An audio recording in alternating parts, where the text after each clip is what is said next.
So another perspective that I was reading one of the reviews done on the Jinnah, the sole spokesman, and one of the reviewers had attributed to you, and I just want to again run it past you.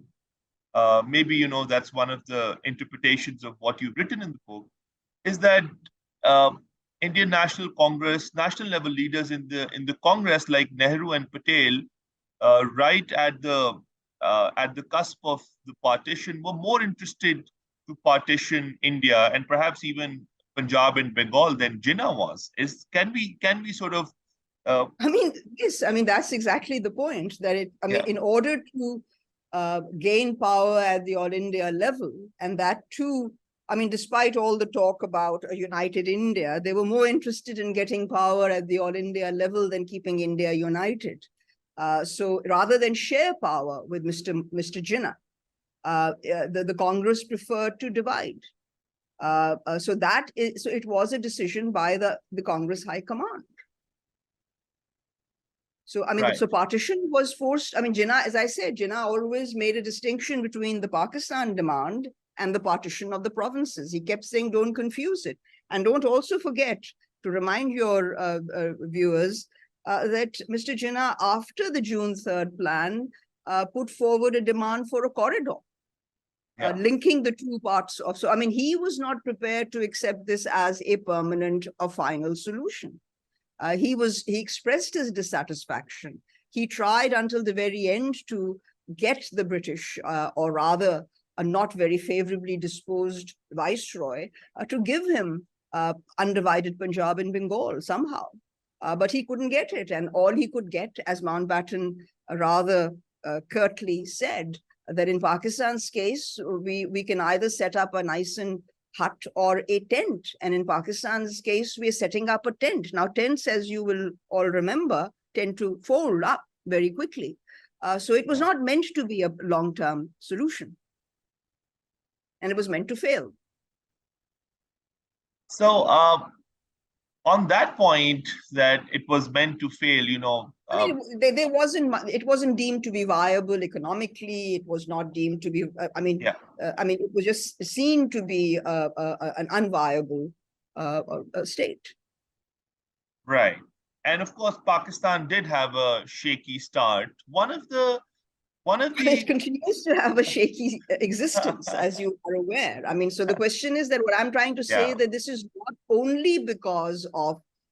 Without denying the structural obstacles and India's own attitude and the problems in the region and in the Cold War, I still think that we must allow space for human decisions that were made by those responsible for policies in Pakistan. You can't just write that out. So yes, agreed. Yes. So. But Pakistan did have a shaky start and, of course, continues to do so. One explanation for that is, and of course, it's like an accusation on Jinnah, which is that he was, obfuscating things in the early days of Pakistan by, promising different things to different groups and different political parties. I know a responsible historian who's accused Jinnah of doing so. Do you think that, Pakistan's, for instance, confusion between whether this would be an Islamic state or a secular state and so on and so forth, were confusions that,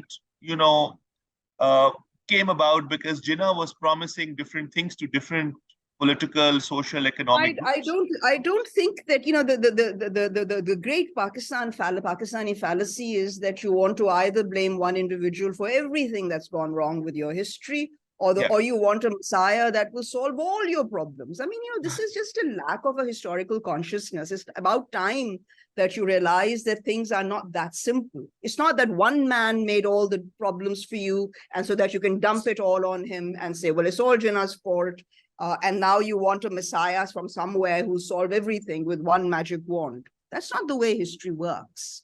So I think that there are multiple contradictions that were within the Muslim League movement or the Pakistan movement. There were those who wanted to take Pakistan in the direction of a more religiously oriented state. There were others who dreamt of Pakistan as a democratic, moderate Muslim state, where Muslims could live their lives according to their aspirations and culture. So these vied with each other. And politics, I will say, is the art of the possible. So to say that Mr. Jinnah was wrongfully giving different signals to different people, politicians tried, the art of politics is to try and work together. If people interpreted Jinnah's statement in favor of Islam as leading to a desire to create a theocracy, which unfortunately some do, I think that's just an erroneous reading of history. He invoked Islam as a moderate force, and he also made it clear, I think you should be reminded that somebody who was very committed to creating an Islamic state, so-called, in Pakistan was the Raja of Mahmudabad, who was one of the great financiers of the Muslim League and one of the few people that Mr. Jinnah, who was known for being somewhat frugal, entertained lavishly in his home in Malabar Hill in Bombay.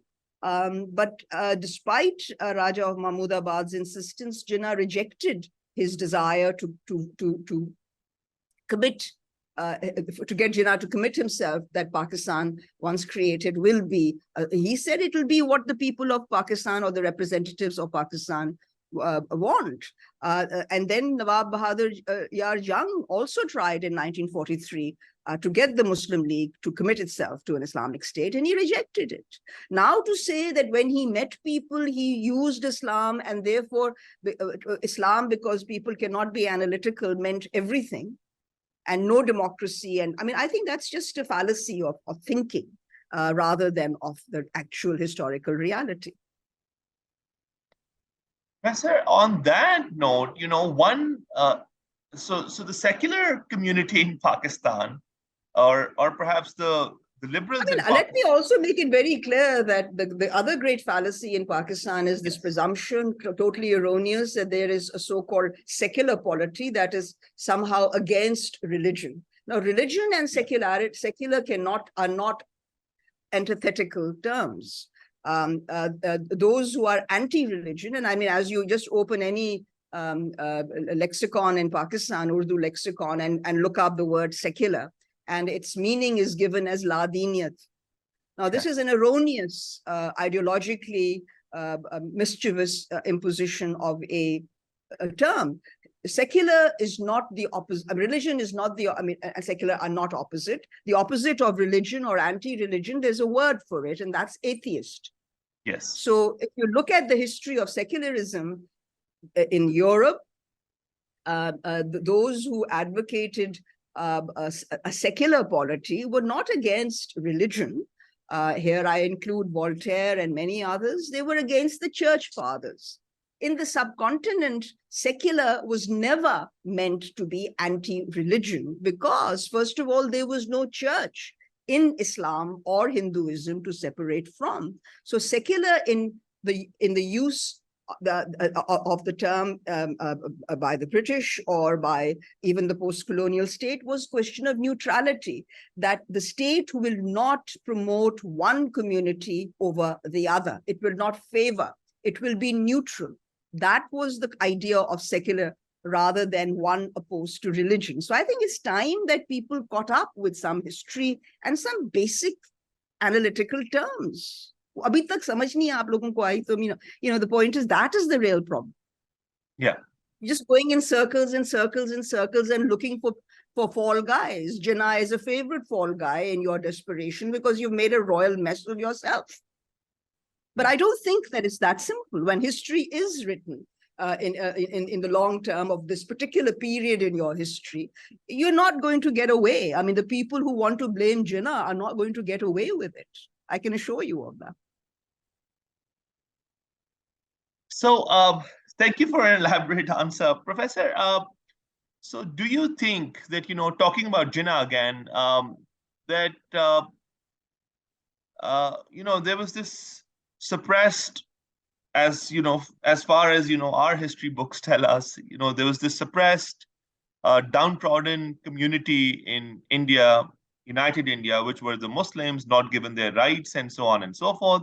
And, Jinnah wanted a separate homeland um, for these people, putting it very simplistically. And then the liberals in Pakistan, will not call it the secular community, but the liberals in Pakistan today think that Jinnah wanted a separate homeland for those people who ascribe to Islam, but not a separate homeland for Islam itself. Do you think that this is, a valid explanation for what was happening at the time? Just remind me of your first point about religion and that Jinnah. I just kind of lost your. So he was the idea for a separate homeland for those people who were suppressed, who were, of course, Muslims. You need to understand that the Muslim community of India was not a monolith. Yeah. There were some Muslims in certain regions who were doing quite well, both politically and economically. They may not have had as much political power as they wanted, but they were doing reasonably well. Yeah. There were other Muslims who were, but I think that this was not the primary factor. I think the far more important factor, and if people just were to read their history, was the center region issue. The fact that there were provinces that were created. I mean, if you look at Jinnah's points, his points were that they wanted Muslim majority provinces where Muslims would consolidate and have power and exercise power. So to say that he created a Muslim state so that people could simply have their dream of Islam, I think he was looking for a power-sharing arrangement for the Muslim community. I mean, I think it's also important to remind your viewers that there are more Muslims today who live outside Pakistan than within Pakistan. Yes. How can you say that a man that you yourself describe as a rational, cold-blooded logician wanted this solution? I mean, you can't add 2 and 2 and say it's 5 and insist that the whole world is wrong and you are right. I think that's the problem, that you can't add up and come up with a conclusion. It doesn't make sense. I mean, this is what happened. I mean, to say that Jinnah had an idea and he got what he wanted. History is made through a variety of unknowns and you have to juggle them. So, he made history in circumstances that were not entirely of his own making. This is what came out. Right. Yes. Yes.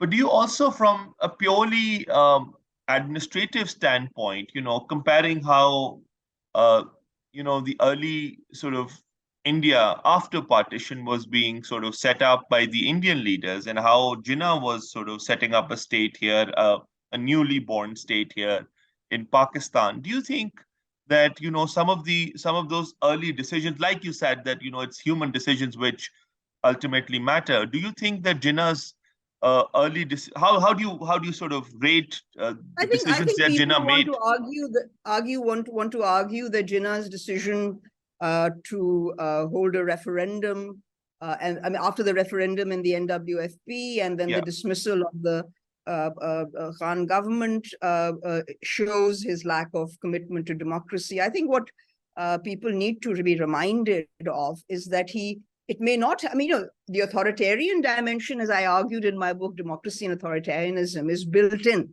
to the Government of India Act of 1935, which is the constitutional basis of both India and Pakistan. So the authoritarianism and democracy are not stark antithetical opposites. They are really two ends of the same spectrum.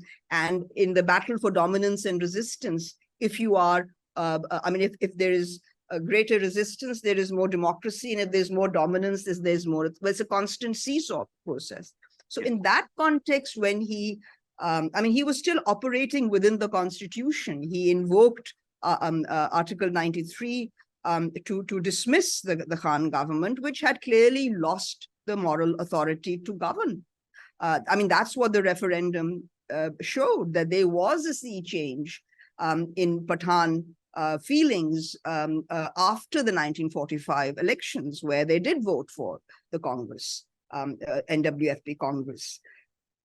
So I think that you should also keep in mind that Mr. Jinnah in the early, he didn't survive for more than a year for everybody to blame him for all that's gone wrong with you. is that I mean, it's true that he dismissed the Khan government in the NWFP, but that, as I said, was constitutional within the constitution, albeit an authoritarian tactic. I think I tend to sort of blame him more for his insensitivity towards the Bengalis by insisting on the language question. I think that was insensitive, but that too can be explained in terms of a context where Pakistan was meant to be a temporary solution and was meant to collapse. So he did need to take some actions that were more oriented towards state consolidation. But that didn't mean that you had to remain in that mode perpetually. I think that is what has happened. So I think Jinnah was still operating within a constitutional structure. The tragedy of Pakistan is that everybody who comes here makes laws for others, but they are free of all laws. And they just, the laws, I mean, people talk of rule of law, but what is rule of law if rule of law is simply meant to bolster those who are in power already? It's not a rule of law that anybody subscribes to. So I think that we need to be aware of that. And I think the tendency and desire in the absolute frustration in which this country finds itself to blame it all on Jinnah is just too easy. And ultimately, it doesn't hold water.